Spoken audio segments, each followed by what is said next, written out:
become နဲ့ get ဒီနှစ်ခုကွဲပုံကိုပြောပြပါမယ်အဲ့တော့ဒီနှစ်ခုကအပြောင်းအလဲ change တွေကိုပြောရမှာသုံးတယ်ဒီနှစ်ခုရဲ့နောက်မှာလည်းပဲ adjective တွေလိုက်လို့ရတယ်Okay ဒါပေမဲ့အဲ့နှစ်ခုကိုတစ်ချိန်လုံးမှာပြောင်းလဲပြီးတော့မှအလှဲတွေနဲ့သုံးနေလို့မရဘူးဆိုလိုတဲ့သဘောက become နေရာမှာ get ရေးလိုက် get နေရာမှာ become သုံးလိုက်အမြဲတမ်းလုပ်လို့မရဘူးအဲ့လိုလုပ်ရင်မှားတတ်တယ်ဒီတော့အဲ့နှစ်ခုဘယ်လိုကွဲလဲဆိုတာကိုသေချာပြပြမယ် get က spoken English တွေ daily English တွေမှာသုံးတယ်သူကပေါ့ပါပါလေးပြောတဲ့နေရာမှာသုံးတယ်လို့မှတ်ထားပါတော့ရေရှည်ဖြစ်မနေတဲ့ဟာတွေမှာသုံးတယ်ဆိုလိုတဲ့သဘောကဖြစ်ကြောရှည်မနေတဲ့ဟာတွေမှာသုံးတယ်ဥပမာပေါ့နော်ငါဒေါသဖြစ်လာပြီနော်ဒီလိုဆိုရင် get ကိုသုံးတယ်ဘာလို့လဲဆိုတော့ဒေါသဖြစ်တယ်ဆိုတာဥပမာလာပေါင်းများစွာဒေါသဖြစ်နေတယ်အဲ့လိုမျိုးမရှိဘူးလေသူကဒေါသဖြစ်တယ်ဆိုရင်15မိနစ်နာရီဝက်လောက်ဒေါသဖြစ်မယ်ပြီးရင်ပြီးသွားတာပဲเนาะဒီတော့ဒေါသဖြစ်တဲ့သဘောကခဏပဲဖြစ်တယ်ဒါကြောင့် I am getting angry လို့ပြောရတယ် I am getting angry ဟုတ်ပြီနော်ဒါဆိုရင် becoming angry လို့ရေးရင်မှားသလား I am becoming angry ဆို grammar တော့မှန်တယ်ဒါပေမဲ့ become ရဲ့သဘောကစာဆန်တယ်လေးပင်တယ်ပြီးရင်သူကကြာရှည်ဖြစ်ကြောရှည်တဲ့နေရာတွေမှာသုံးလေးရှိတယ်ဥပမာသူကအသက်20မှာအောင်မြင်လာခဲ့တယ်ဒီလိုဆိုရင် he became successful at the age of 20 at the age of 20အသက်20မှာhe became successful ဒီတော့ successful ကအောင်မြင်သောဆိုတာကများသောအားဖြင့်အောင်မြင်မှုရတယ်ဆိုတာကဒီရေရှည်ကိစ္စဖြစ်တယ်ပေါ့နော်လုံလဝိရိယတွေအများကြီးနဲ့ effort တွေအများကြီးစိုက်ထုတ်ပြီးတော့မှအောင်မြင်တာများတယ်ဒါကြောင့်မို့လို့အောင်မြင်တယ်ဆိုတာခဏနဲ့ဖြစ်တဲ့ကိစ္စလို့မသတ်မှတ်ဘူးဒါကြောင့် he became successful လို့ရေးတာများတယ်ပြောတာများတယ်ဟုတ်ပြီနော် he got successful ဆိုရင်မှားလားဆိုတော့grammar တော့မမှားဘူးဒါပေမဲ့ပြောလို့မရှိဘူးဟုတ်ပြီနော်ဒီတော့မှတ်ထားဖို့က grammar မှန်တိုင်းစကားပြောမှာမစီလျော်ဘူးပေါ့နော်နားထောင်လို့မကောင်းဘူးလို့ပြောချင်တာ okay အဲ့တော့ပြောခဲ့တဲ့အတိုင်းပဲ get ကို spoken English တွေမှာအသုံးများတယ်ပြီးတော့ရေလိုကိစ္စတွေမှာအသုံးများတယ်ဥပမာငါကခေါင်းမူးလာခဲ့တယ်ဆိုရင် I got dizzy because of the weather ရာသီဥတုကြောင့်ငါခေါင်းမူးလာခဲ့တယ်ဥပမာရာသီဥတုကအရန်ပူတယ်ဆိုလို့ရှိရင်ငါခေါင်းမူးလာတယ်ဒါတော့ခေါင်းမူးတယ်ဆိုတာကဥပမာရက်ပေါင်းများစွာခေါင်းမူးနေတယ်အဲ့လိုမျိုးသိဖြစ်လို့မရှိဘူးခဏပဲဖြစ်တဲ့ကိစ္စဖြစ်တယ် I got dizzy ဟုတ်ပြီနော်ဒါဆိုရင်သူမကအသက်60မှာအဲ့ရတယ်လဲသွားခဲ့တယ်ဆိုတော့အသက်60မှာအဲ့ရတယ်လဲတယ်ဆိုတဲ့ကိစ္စကတော့ဒါကအကြာကြီးဖြစ်တဲ့ကိစ္စလို့ပြောလို့ရတယ်ဘာလို့လဲဆိုတော့တက်ကလည်း60ရှိနေပြီအဲ့ရတယ်လဲတယ်ဆိုတာတုံတိုင်အောင်မကြမ်းပါမှုတော့မဟုတ်ဘူးပေါ့လေဒါကြောင့် she became bedridden at the age of 90 she became bedridden at the age of 90ဟုတ်ပြီနော်ဒါဆိုရင်ရေရှည်ကိစ္စမှာ become ကိုသုံးတယ်ဟုတ်ပြီနော်ဒါဆိုရင်ဥပမာနေမကောင်းဖြစ်လာတယ်ဆိုလဲအဲ့ဒီလိုပဲငါတော့နေမကောင်းဖြစ်လာပြီနဲ့တူတယ် I think I am getting ill or I'm getting sick ဒီတော့ ill တို့ sick တို့နေမကောင်းတော့ပေါ့နော်ဒါလည်းအဲ့လိုပဲနေမကောင်းဘူးဆိုတာကဥပမာလာပေါင်းများစွာနေမကောင်းတာလားစေးတော့လောက်ရင်ပျောက်မဲ့နေမကောင်းခြင်းလားဒီလိုမျိုးပေါ့များသောအားဖြင့်တော့ဒီဖြားတယ်တို့ဘာလို့ဆိုတာစေးတော့လောက်ရင်ကောင်းသွားတဲ့သဘောဖြစ်တယ်ဒီတော့ I think I'm getting ill ဆိုပြီးတော့မှပြောလေးရှိတယ် I'm getting sick စသဖြင့် spoken English မှာအဲ့ဒီလိုပဲပြောလေးရှိတယ်ဒီတော့ become sick တို့ become ill တို့ကပြောလို့မရဘူးလားဆိုတော့ရတယ်ဒါပေမဲ့ तू ခုနကပြောသလိုစာဆန်တယ်ဝတ္ထုစာအုပ်တွေမှာတွေ့ရတတ်တယ်ဟုတ်ပြီနော်အဲ့လိုစာရေးအသားတွေမှာဆိုရင်များသောအားဖြင့် become ကိုသုံးလေးရှိတယ် okay ဒီလိုဆိုရင်ဒီစိတ်နဲ့ပတ်သက်တဲ့ emotional change အပြောင်းအလဲတွေပေါ့နော်သို့မဟုတ်ခန္ဓာကိုယ်နဲ့ပတ်သက်တဲ့ physical change အပြောင်းအလဲတွေဒီလိုဟာတွေဆိုရင်ကိုကဒါရေရှည်လားရေတိုလားစဉ်းစားကြည့်လိုက်ပါနော်များသောအားဖြင့်ရေတိုတွေများတယ်ဥပမာစိတ်ဆိုးလာတယ်တို့ဒေါသဖြစ်လာတယ်တို့မကျေမနပ်ဖြစ်လာတယ်တို့စိတ်ပြတ်သွားတယ်တို့ဒီလိုမျိုးဟာတွေကများသောအားဖြင့်ခဏတာဖြစ်တဲ့ကိစ္စတွေဖြစ်တယ်ဒါကြောင့် get တွေနဲ့ပေါင်းတာများတယ် become နဲ့တွဲလို့မရဘူးလားဆိုတော့ရတယ်ဒါပေမဲ့ခုနပြောသလိုစာဆန်တယ်လေးပင်တယ်ပြီးတော့သူအကြာကြီးဖြစ်တတ်တဲ့သဘောတွေမှာသုံးတာများတယ်ဟုတ်ပြီနော်ဒီတော့လူရင်းကတော့ဒီ emotional change တွေပေါ့နော်ဥပမာဆိုလို့ရှိရင် get upset စိတ်ဆိုးလာတယ် get disappointed စိတ်ပြက်လာတယ် get frustrated ဒါလည်းပဲစိတ်ပြက်လက်ပြက်ဖြစ်သွားတယ် get bored ညှင်းငွေ့လာတယ် get excited ဝမ်းသာပျော်ရွှင်ဒီစိတ်တွေလှုပ်ရှားလာတယ် get jealous မနာလိုဖြစ်လာတယ် get nervous ကနာမငြိမ်ဖြစ်လာတယ် get offended စိတ်ဆိုးလာတယ်စိတ်ဆိုးသွားတယ် get annoyed စိတ်နှောက်ယှက်ဖြစ်လာတယ်စသဖြင့်ဒီဟာတွေက emotional change တွေဖြစ်တယ်ဖြစ်လို့ရှိရင်လည်းကြာကြာအကြာကြီးဖြစ်နေတယ်ဆိုတဲ့သဘောမျိုးမရှိဘူးဥပမာ get jealous နဲ့လုပ်ကြည့်ရအောင် don't get jealous of his success သူ့ရဲ့အောင်မြင်မှုကိုမနာလို့မဖြစ်ပါနဲ့ကွာ work hard too မင်းလည်းပဲအလုပ်ကြိုးစားပေါ့ don't get jealous of his success but get နဲ့ရေးတယ် become နဲ့ရေးရင်မှားလားဆိုတော့ grammar ရတော့မမှားဘူးဒါပေမဲ့လည်းပဲပြောလေပြောထားရှိတာကတော့ get jealous လို့ပြောလေပြောထားရှိတယ်ဒါဆိုရင် get offended နဲ့ပြောကြည့်ရအောင်ဒီ get offended က verb 3ကို adjective အနေနဲ့သုံးထားတာဖြစ်တယ် verb 3 adjective တွေအကြောင်းကိုရှေ့မှာ video နှစ်ခုသီးသန့်အသေးစိတ်လုပ်ပေးပြီးသွားပြီเนาะအဲ့ဒါသွားကြည့်လိုက်ပါဒီ video မှာလည်း description မှာ link တွေထည့်ပေးထားမယ်เนาะအဲ့ဒီမှာသွားကြည့်လိုက်တယ်ဆိုလို့ရှိရင် get plus verb 3တို့ get plus adjective တို့ရဲ့သဘောကိုပို့ပြီးတော့သဘောပေါက်သွားလိမ့်မယ်She got offended by his rude joke သူမကသူ့ရဲ့ rude joke ဘယ်လို joke မျိုးလဲဘယ်လိုဟာသားမျိုးလဲဆိုတော့ရိုင်းဆိုင်တဲ့ဟာသားကြောင့် got offended စိတ်ဆိုးသွားခဲ့တယ်တနည်းအားဖြင့်ဒါ passive voice ပုံစံမျိုးပေါ့နော် She got offended by his rude joke အဲ့တော့သူမစိတ်ဆိုးသွားတာကနှစ်နဲ့ချီပြီးစိတ်ဆိုးသွားတယ်ဒီလိုသဘောမျိုးမဟုတ်ဘူးလေဒါသူ့ရဲ့ရိုင်းဆိုင်တဲ့ဟာသားကိုနားထောင်ပြီးတဲ့နောက်မှာသူမကစိတ်ဆိုးသွားတယ်ဆိုတာဒါခဏပဲဖြစ်တဲ့ကိစ္စဖြစ်တယ်ဒါကြောင့်မို့လို့ got offended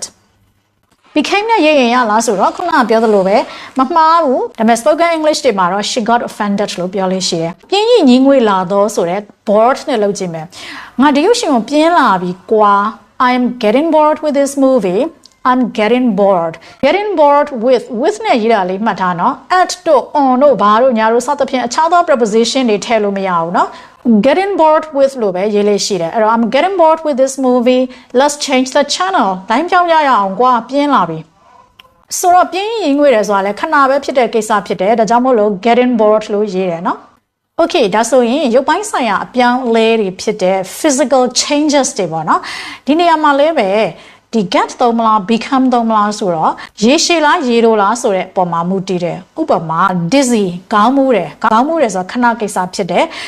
စေးသားလိုက်ရင်ပျောက်သွားတယ်နိုင်ဝက်လောက်ဆိုပျောက်သွားတယ်လေထွက်ရှူလိုက်ရင်ပျောက်သွားတယ်ဒီလိုသဘောမျိုးပေါ့နော်ဒီတော့ get dizzy လို့ပဲသုံးတာများတယ်အလားတူပဲအရက်မူးလာတယ်ဆိုလဲ get drunk ခဏပဲဖြစ်တဲ့ကိစ္စဖြစ်တယ်လာပေါင်းများစွာအရက်မူးနေတယ်လို့မရှိဘူးဒီတော့ get drunk နောက် bite စားတယ်တို့ရေးစားတယ်တို့ဆိုတော့ပိုတာမှသိတာထင်ရှားသေးတယ်ဒီတော့ spoken English တွေမှာ get hungry ဘိုက်စားလာတယ် get thirsty ရေးစားလာတယ်ဒီလိုပဲပြောလေးရှိတယ်နောက်ချွေးထွက်တယ်ဆိုလဲအလားတူပဲ get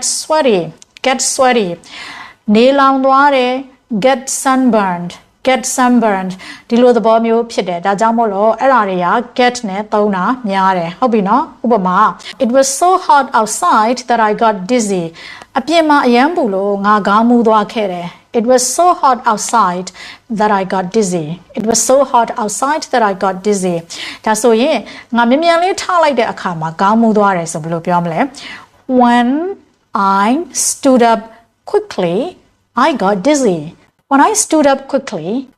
dizzy. Get drunk အရင်မူးလာတယ်ဒါလည်းပဲအလားတူပဲ Don't get drunk မူးမသွားစေနဲ့နော်မူးအောင်မတောက်နဲ့အောင်နော် don't get drunk don't become drunk လို့မပြောဘူး don't get drunk အဲ့တော့ don't become drunk ကမှားလားဆိုတော့လေ grammar အရမမှားဘူးဒါပေမဲ့တကယ်တမ်းပြောတဲ့အခါမှာ get drunk လို့ပဲပြောလေရှိတယ်ကျွန်တော်ကအမူးမြန်တယ် I easily get drunk easily အလွယ်တကူ I easily get drunk ချွေးထွက်တယ်It's so hot here. I'm getting sweaty. Get sweaty. ချွေးထွက်တယ် It's so hot here. ဒီနေရာမှာအရန်ပူတာပဲ I'm getting sweaty. ငါချွေးထွက်လာပြီ It's so hot here. I'm getting sweaty. ရေးစားလာတယ် Get thirsty. Let's stop for a drink. I'm getting thirsty.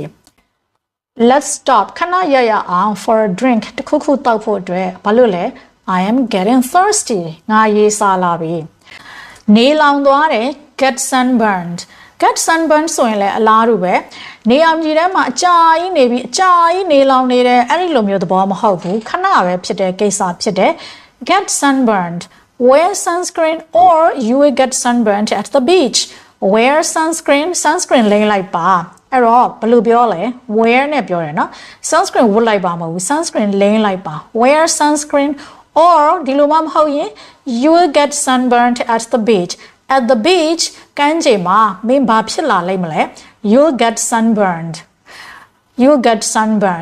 ဟုတ်ပြီဒါဆိုတော်တော်လေးသဘောပေါက်လာပြီလို့ယူဆတယ်ရေတိုလားရေရှည်လားဆိုတဲ့ကိစ္စပေါ့နော်ဒါတွေကို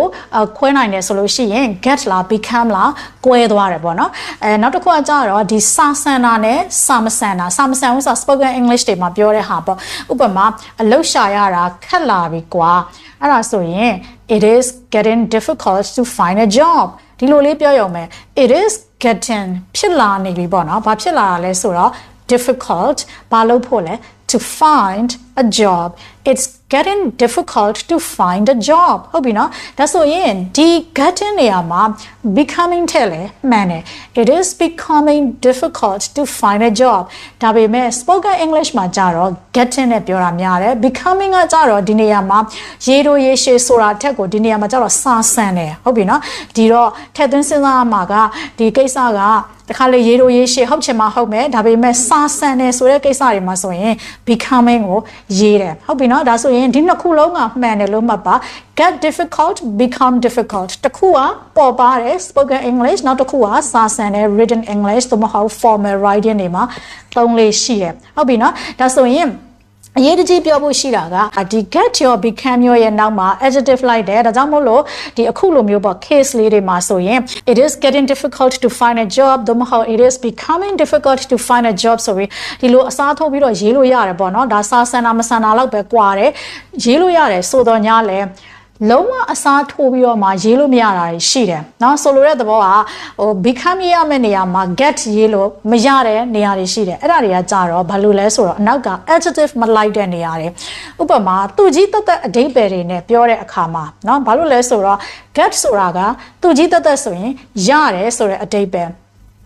become ကကြတော့သူကြီးတက်တက်ဆိုရင်ဖြစ်လာတယ်ဆိုတဲ့အဓိပ္ပာယ် okay အဲ့တော့သူကြီးတက်အနောက်က adjective တွေမပါဘဲနဲ့သူကြီးတက်ရေးထားတဲ့ဟာတွေဆိုရင်တော့အဲ့နှစ်ခုအစားထိုးပြီးတော့အလှဲနဲ့သုံးနေလို့မရဘူးအဲ့ဒါလုံးဝမရဘူးเนาะအဲ့တော့ဥပမာသူကဆရာဝန်ဖြစ်လာခဲ့တယ် he became a doctor အဲ့ဒါကို he got a doctor လို့ပြောလို့မရဘူး he got a doctor ဆိုရင်သူ့မှာဆရာဝန်တယောက်ရှိတယ်ဆိုတဲ့အဓိပ္ပာယ်ဖြစ်သွားတယ် okay သူဖြစ်လာခဲ့တယ်ဆိုရင် he became a doctorဥပမာကျမက online 2020မှာ online ဆရာမဖြစ်လာခဲ့တယ်เนาะ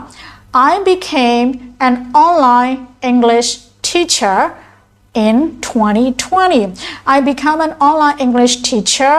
in 2020ဆိုတော့ဒီဟာကဖြစ်လာခဲ့တာဖြစ်တယ်အဲ့ဒါ I got ဆိုပြီးသွားလို့မရဘူးဟုတ်ပြီနော်သူတို့တငယ်ချင်းဖြစ်လာခဲ့တယ်ဆိုရင် they became friends အဲ့ဒါကို they got friends လို့ရေးလို့မရဘူးဆိုလိုတဲ့သဘောကမှားလားဆိုတော့မမှားဘူးဝါကြကမှန်နေတယ်ဒါပေမဲ့မတူဘူးအဓိပ္ပာယ်က they became friends သူတို့တငယ်ချင်းဖြစ်လာခဲ့တယ် they got friends သူတို့မှတငယ်ချင်းတွေယာထားတယ်သို့မဟုတ်တငယ်ချင်းတွေရှိထားတယ်ဒီလိုသဘောမျိုးဖြစ်တယ်ဟုတ်ပြီနော်ဒီတော့ပြောချင်တာကအနောက်မှာ adjective မပိုင်ကြတော့သူတို့နှစ်ခုကအဓိပ္ပာယ်မတူဘူး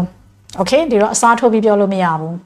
ဟုတ်ပါပြီเนาะဒီလောက်ဆိုလို့ရှိရင်เนาะဒီ get နဲ့ become ရဲ့ကိုပြချနာမှုကိုတော်တော်လေးနားလည်သဘောပေါက်သွားပြီလို့ယူဆပါတယ်။နောက်ကိုတိုင်းလဲစာတွေဘာတွေဖတ်ရင်းနဲ့သူများပြောတာတွေနားထောင်ရင်းနဲ့သဘောပို့ပြီးတော့ပေါက်လာပါလိမ့်မယ်။အခုကတော့ဒါအကျမ်းဖြင့်တော်တော်လေးနားလည်အောင်အသေးစိတ်လုပ်ပေးလိုက်ပါတယ်။ဥပမာဝကြလေးတွေကိုသေချာမှတ်ထားပါเนาะဒီလိုဆိုရင်အဆုံးမှာဒီမှာတစ်ခုမေးကြည့်မယ်။ငါဒေါသမဖြစ်ချင်ဘူးเนาะဆိုရင်ဘယ်လိုပြောမလဲ။ comment မှာရေးသွားပေးပါ။ငါဒေါသမဖြစ်ချင်ဘူးငါဒေါသမဖြစ်ချင်ဘူးเนาะအဲ့လေ comment မှာရေးသွားပေးပါရှေ့ဗီဒီယိုမှာပြန်တွေ့ပါမယ်เนาะ